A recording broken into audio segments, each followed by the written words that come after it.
Hello guys, this is నందు. అందరూ ఎలా ఉన్నారు? బాగున్నారా? ఈరోజు మా ఇంట్లో మేము చికెన్ చేసుకుంటున్నామండి, సండే అని. మీ ఇంట్లో ఏమేమి వండుకున్నారు, ఏం చేసుకున్నారు ప్లీజ్ కామెంట్ చేయండి. ఏం లేదండి, చికెన్ శుభ్రంగా క్లీన్ చేసుకోవాలి ఒక 2 or 3 times. 2 or 3 times wash చేసుకున్న తర్వాత మంచిగా లాస్ట్లో కొంచెం పసుపు వేసుకొని పసుపుతో కూడా కడుక్కున్నాను అనమాట శుభ్రంగా వాటర్తో. నేను బిఫోర్ మ్యారేజ్కి నాకు వంటలు ఏమీ రావండి, చిన్నగా అవే నేర్చుకున్నాను అనమాట. చికెన్ కూడా అస్సలు రాదు. నాకు మ్యారేజ్ అయిన తర్వాతనే నేను నేర్చుకున్నాను అనమాట. చేసిన ప్రతిసారి పర్ఫెక్ట్గా బాగానే కుదురుతుందండి నేను చేస్తే చికెను. అంటే నేను గొప్పగా చెప్పుకోవటం అని కాదు, చెప్తున్నా. కొంచెం భయపడతారు కదండి, అసలు ఏం అవసరం లేదు, ఒకసారి చూస్తే అన్నీ అవే వచ్చేస్తాయండి. మన మీద మనకి నమ్మకం ఉంచి ఏమిటి ఒకసారి ఫ్లాప్ అయిద్దేమో, 2 సార్లు ఫ్లాప్ అయిద్దేమో, చేస్తూ ఉంటే అదే అలవాటు అయిపోద్ది, వచ్చేసిద్దండి. భయపడాల్సిన పని ఏమీ లేదు. తర్వాత కడుక్కున్న తర్వాత అండి పసుపుతో కూడా వేసుకొని మంచిగా క్లీన్ చేసుకున్న తర్వాత అందులోనే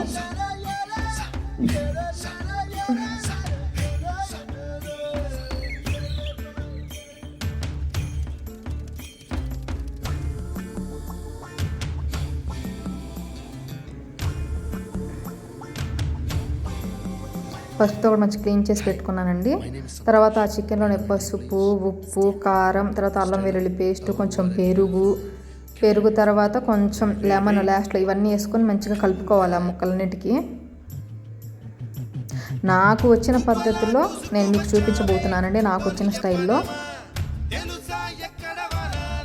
చెప్పాను కదండి, పసుపు, ఉప్పు, కారం, అల్లం వెల్లుల్లి పేస్ట్, పెరుగు, నిమ్మరసం. పెరుగు ఏంటంటే కొంచెం గ్రేవీగా బాగుంటుందండి, గ్రేవీ వస్తుంది పెరుగు వేసుకుంటే, మంచిగా చిక్కగా ఉంటుంది కర్రీ. తర్వాత వాటిని మంచిగా కలుపుకొని నేను ఫ్రిడ్జ్లో పెట్టుకున్నానండి 10 or 15 minutes. ఎందుకంటే ఫ్రిడ్జ్లో పెట్టుకుంటే ఆ మసాలాలు అనేవి మంచిగా ముక్కకు పడతాయి అన్నమాట.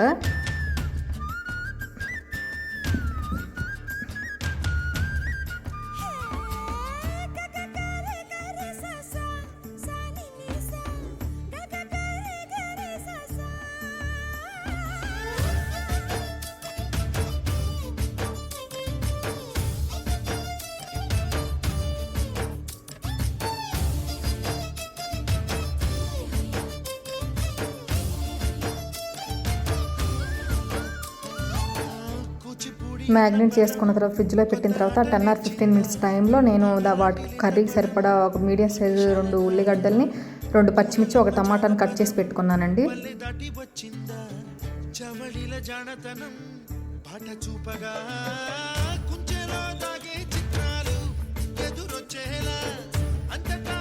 చూసారు కదా,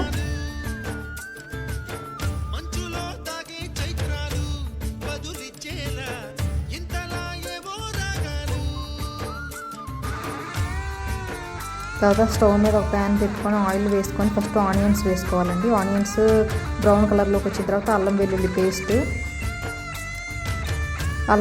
వేసిన తర్వాత కూడా మంచిగా కొంచెం తర్వాత వెంటనే పచ్చిమిర్చి, తర్వాత టొమాటో కూడా యాడ్ చేసుకొని బాగా మగ్గేంత వరకు కూడా ఉంచుకోవాలి, బాగా మగ్గిపోవాలన్నమాట.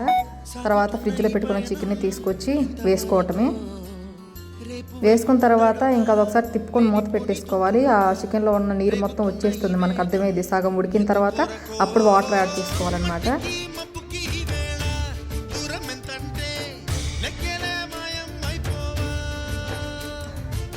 అంతలో నేను టైంలో రైస్ కడిగి పెట్టుకున్నానండి.